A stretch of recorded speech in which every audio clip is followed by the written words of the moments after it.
Hello everyone, today I'll be showing you how to make this ashoke cap with a square cover. The common ones are these ones with the round top. I'm sure most of us know this one, but today we'll be working on making this cap but with a square top. This is the ashoke I am using for this tutorial, and the first thing I'm doing is to mark a 1-inch margin at the side of my ashoke. I will explain to you why this step is important as this tutorial progresses. The next thing to do now is from that 1-inch mark, not from the start of your ashoke, I'm going to mark upwards 9 inches. Please observe how I am holding my tape rule very well. You place your tip at the base of your fabric of your ashoke. You place your tape at that tip, then measure diagonally 9 inches. You can see how I held my tape rule. So when you've gotten 9 inches, you mark that point. Then from your 9 inches mark, you also go the other direction and also go ahead to mark your 9 inches. I hope you get this. And you will connect these 2 points together with your ruler. The next thing you do now is to measure from the widest portion from your slanted line. You're going to measure that distance. You can see where I'm measuring from. Then mine was like about 11 inches. Then you mark 11 inches from both ends of your slanted line. You can notice I marked 11 inches on the top. I'll also mark 11 inches at the bottom. I hope you get that. Then you connect both points with your ruler and you have your first piece of your ashoke. Then we're going to cut 3 of these pieces to make the width of our ashoke. For any size you are working with, you need just 3 panels of your first pattern. At this point, you can decide to cut out that first panel and use it to cut out the remaining 2 panels. But for me, since I'm not sure if my ashoke will be enough, I'm going to measure what I have in my first panel and I'm going to use that to mark my second and my third panel, just so that I am sure I have enough ashoke, because these days party people will give you very tiny ashoke and expect you to make caps from it. So for me, I like to measure each of my panel. I don't mind taking that time just so that I'm sure. If it's not enough, I know I would know how I want to manage what I have. So what I have done is to mark my 11 inches in 2 other places, then make my slanted line, and I have all my 3 panels marked out. Then I'll cut them out. I hope you understand my long story. Now to the reason why I made that 1-inch mark. So the height of my ashoke is 7 inches. So I need a square cutout for the top of my ashoke. I hope you understand what I'm saying. So after marking the 7 inches, for me to get a square shape, I need to measure 7 by 7. So if I had started marking from the beginning of my ashoke, what I will have will be 6 inches. So I left out that 1-inch margin just so that I have enough for my 7 by 7 and I don't have to join to join the top of my material. You know, there are some caps that come with joining, and that is because you are trying to manage fabric. I didn't want that to happen. I just want my 7 by 7 inches to be complete. Now what I'm doing is to cut out each of my panels. I'm going ahead to cut my 7 by 7 panel I need for the top of my cap. So I'll mark 7 at the length and the height of my leftover fabric, and I'm going to make square lines so that I can have my 7 by 7 inches panel for the top.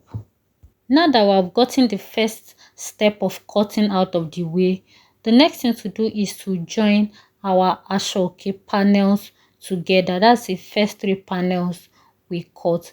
We're going to join them in such a way that we have one piece. If you're not new to cap making, you already know how to join these panels together. For this particular video, I wouldn't be going over the process of joining the panels together, but I've arranged it. It's supposed to be arranged this way. You're going to match the self edges together and join them until arrange them in such a way that you have like a straight line. Then you can join each of them together to form one piece.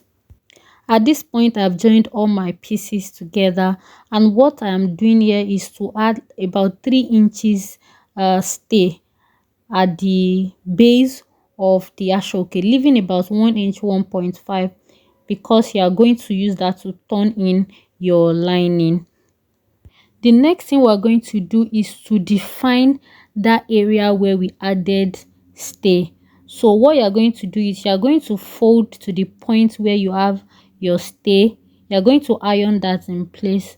Then you go ahead to sew about 0.5 or 0.25 line. I don't know if you can see mine. I've gone ahead to sew mine. Then I'll go ahead to iron that area I just sewed, just so that I can have it laid down nicely. Then we'll move ahead to cutting the lining for both the main cap and the cover.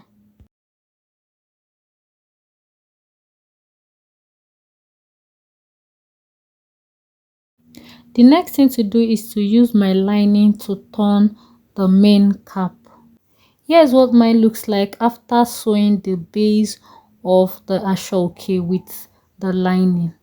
Now I am folding my ashoke into two so that I can mark my head round measurement. So you go ahead and mark your head round measurement divided by 2 if you also folded your fabric. So whatever your result is, you mark that on your ashoke and also on your lining, so you can draw a straight line and go ahead to your sewing machine and sew that down. I've gone ahead to sew mine, and this is what I have. Then we'll open up that seam and iron that out. When you are done ironing your seams, you are going to use the lining to turn your main ashoke as you see me do it. You can then flip your cap to the right side, and at the base of your cap you can sew about 0.25 or 0.5.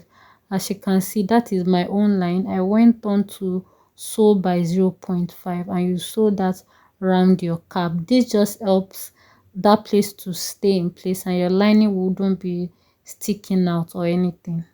Now that that is done, you are going to sew round at the top of your cap as well, just so that you can secure the lining, so that when you want to add the top, things will not be flying up and down. I have done mine, and I also went ahead to trim off the excess lining.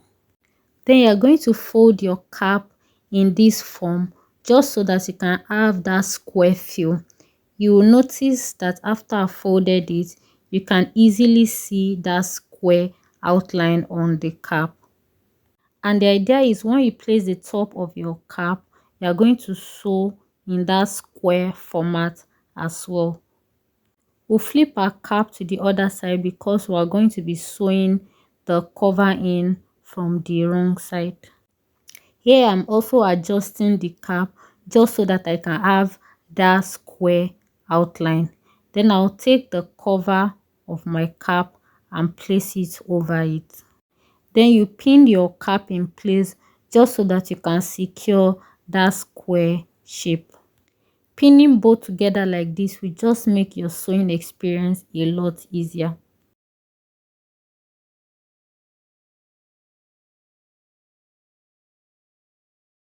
When you are done sewing, you go over to your sewing machine and sew. You start from one side, sew a straight line like that, lift your sewing machine, turn to the next side until you are done sewing your 4 sides. This is what mine looks like. And here guys is my final result. Thank you all for coming along with me on this episode. This is my first time trying this square shape and I love the outcome. If you have any questions, please do let me know in the comment section. Also remember to like, subscribe, share this video with your friends, and I will see you in my next video. Bye bye.